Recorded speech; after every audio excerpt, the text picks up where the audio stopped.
अगर बीवी पर किया अत्याचार तो पड़ जाएगा भारी। आप कहेंगे कि इसमें नया क्या है, तो जान लीजिए कि अब सुप्रीम कोर्ट डोमेस्टिक वायलेंस को लेकर और सख्त दिख रहा है।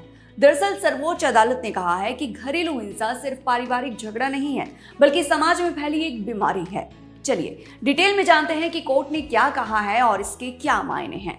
साथ ही ये भी जानेंगे कि इसमें सुधार के लिए कोर्ट की तरफ से क्या निर्देश दिए गए हैं। हमारे समाज में डोमेस्टिक वायलेंस को लेकर कानून तो बहुत पहले से बने हुए हैं, लेकिन रियलिटी क्या है हम सब जानते हैं।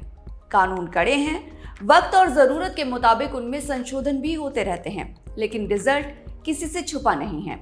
घरेलू हिंसा के ताजा आंकड़े ये बताते हैं कि हमारा समाज औरतों को लेकर किस कदर असंवेदनशील है।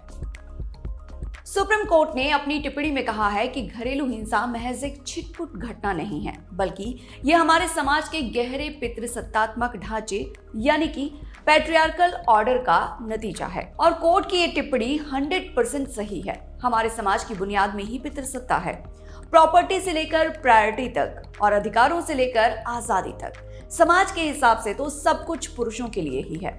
वो तो शुक्र है कि हमारा संविधान औरतों के साथ भेदभाव नहीं करता, वरना हालात और भी बुरे हो सकते थे। सुप्रीम कोर्ट ने पूछा है कि आज भी महिलाओं के शरीर और उनकी पसंद पर समाज का इतना गहरा कंट्रोल आखिर क्यों है। ये सवाल जायज भी है, क्योंकि हमारा समाज असल में औरतों को कंट्रोल करना चाहता है और करता भी है। वो कहाँ रहेगी, कैसे रहेगी, किसके साथ रहेगी, कहाँ जाएगी, क्या खाएगी, क्या पहनेगी, क्या बोलेगी, पितृसत्तात्मक सोच के लोगों को हर चीज में इंटरफेयर करना है।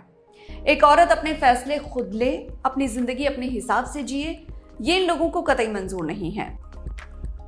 कोर्ट ने यह ऑब्जर्व किया है कि पढ़ी लिखी और इकोनॉमिकली इंडिपेंडेंट होने के बावजूद भी औरतें घरेलू हिंसा की शिकार हैं। बड़े शहरों में तो हालात थोड़े बहुत सुधरे भी हैं, लेकिन छोटे शहरों की बात करें, गांवों की बात करें तो यहाँ पर हालात अभी भी बहुत ज्यादा खराब हैं। कोर्ट का ये ऑब्जर्वेशन गलत भी नहीं है। हमारे आसपास हर रोज घरेलू हिंसा की घटनाएं होती रहती हैं। हम सब अक्सर घरेलू हिंसा के बारे में सुनते हैं, रिएक्ट भी करते हैं, लेकिन फिर भूल जाते हैं। घरेलू हिंसा के कितने वीडियोस आए दिन हम सोशल मीडिया पर देखते हैं, लेकिन औरतों को लेकर, उनके प्रति हिंसा को लेकर समाज के नजरिए में कोई खास बदलाव नहीं आया है। और गांव देहात में तो औरतों पर इतना जुल्म होता है कि कई बार उनकी जिंदगी ही खत्म हो जाती है। और कमाल की बात तो ये है कि ज्यादातर केसेस को छिपा लिया जाता है या फिर आत्महत्या का नाम दे दिया जाता है। कोर्ट ने सख्त लहजे में कहा है कि घरेलू हिंसा कानून का जमीनी तौर पर ठीक से पालन नहीं हो रहा है। इसके लिए कोर्ट ने सभी राज्यों को कुछ निर्देश भी दिए हैं। चलिए वो भी जान लेते हैं। प्रोटेक्शन ऑफिसर्स की नियुक्ति, यानी हर जिले में सुरक्षा अधिकारियों की नियुक्ति की जाए। महिलाओं को घरेलू हिंसा से प्रोटेक्ट करने के लिए स्पेशल ऑफिसर्स को अपॉइंट किया जाए, जो खास तौर पर घरेलू हिंसा के मामलों पर ही काम करें। और इसके लिए कोर्ट ने टाइम लिमिट भी तय कर दी है। शेल्टर होम्स की पहचान, हर जिले या मंडल में ऐसे स्थानों की पहचान की जाएगी जो महिलाओं के रहने के लिए सुरक्षित हों। हमारे यहाँ पहले से नारी निकेतन है। ज्यादातर शहरों में औरतों के लिए अलग से होम शेल्टर भी मौजूद हैं, लेकिन सुरक्षा के लिहाज से इन जगहों के बारे में कुछ कहा नहीं जा सकता, यानी सब राम भरोसे है। कोर्ट ने डोमेस्टिक वायलेंस की पीड़ित महिलाओं को कानूनी सहायता और चिकित्सा सुविधाएं सुनिश्चित करने के लिए भी कहा है, क्योंकि ज्यादातर औरतें आर्थिक रूप से सक्षम नहीं होती हैं। ऐसे में ना तो वो अपना इलाज ठीक से करा पाती हैं और ना ही खुद पर हुए जुल्मों के लिए इंसाफ मांगने अदालत तक पहुंच पाती हैं, क्योंकि हर चीज के लिए पैसे की जरूरत होती है। ऐसे में कोर्ट ने अपनी तरफ से ये कहा है कि ये सुनिश्चित किया जाए कि औरतों के इलाज के लिए, उनके रहने सहने के लिए और उनको लीगल एड देने के लिए सारी जरूरतें प्रशासन की तरफ से पूरी हों। कोर्ट ने इस कानून के बारे में जनता के बीच बड़े पैमाने पर जागरूकता फैलाने के भी निर्देश दिए हैं।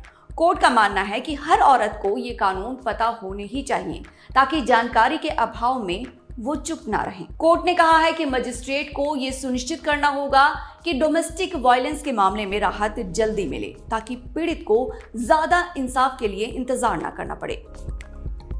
जहां एक तरफ कोर्ट ने महिलाओं की सुरक्षा को लेकर सख्ती दिखाई है, तो वहीं कानून के दुरुपयोग को लेकर भी चिंता जाहिर की है। कोर्ट ने कहा है कि बिना किसी ठोस सबूत के पति के दूर के रिश्तेदारों या फिर बुजुर्ग माता पिता का नाम एफआईआर में शामिल करना कानून का दुरुपयोग है। कोर्ट के इस कथन से भी हम सहमत हैं, क्योंकि फेक केसेस दरअसल औरतों के सबसे बड़े दुश्मन हैं, क्योंकि ऐसे केस रियल केसेस के लिए रास्ते मुश्किल कर देते हैं और पितृसत्तात्मक समाज को एक और मौका देते हैं औरतों की गलत इमेज पेश करने का। दोस्तों, जब हम डोमेस्टिक वायलेंस की बात करते हैं तो आइडियली ये एक तरफा बात होनी ही नहीं चाहिए थी, यानी महिला और पुरुष दोनों के लिए वायलेंस तो वायलेंस है ना। लेकिन हमारे समाज में औरतों के साथ इस कदर घरेलू हिंसा हुई है या हो रही है कि डोमेस्टिक वायलेंस का मतलब ही महिला के खिलाफ घरेलू हिंसा बन गया है और इसे इतना ज्यादा नॉर्मलाइज कर दिया गया है कि स्ट्रांग औरतें भी कई बार छुटपुट घटनाओं को तो इग्नोर ही कर देती हैं। माँ बाप खुद बेटी का घर बचाने के नाम पर चुप रह जाते हैं और वो औरतें जिनके पास कोई सपोर्ट सिस्टम होता ही नहीं है, उनके बारे में तो क्या ही कहा जाए। वो सब कुछ चुपचाप सहती रहती हैं क्योंकि उनके पास कोई विकल्प ही नहीं होता। और वो समाज जहां मारपीट तक पर औरत चुप्पी साध लेती है, वहां मेंटल टॉर्चर पर कोई क्या ही बात करेगा। बात कड़वी है लेकिन सच है। आप घरेलू हिंसा को लेकर क्या सोचते हैं? कमेंट बॉक्स में जरूर बताइए। साथ ही अगर ये वीडियो पसंद आई हो तो लाइक कीजिए, शेयर कीजिए और सब्सक्राइब कीजिए कलियुग की नारी।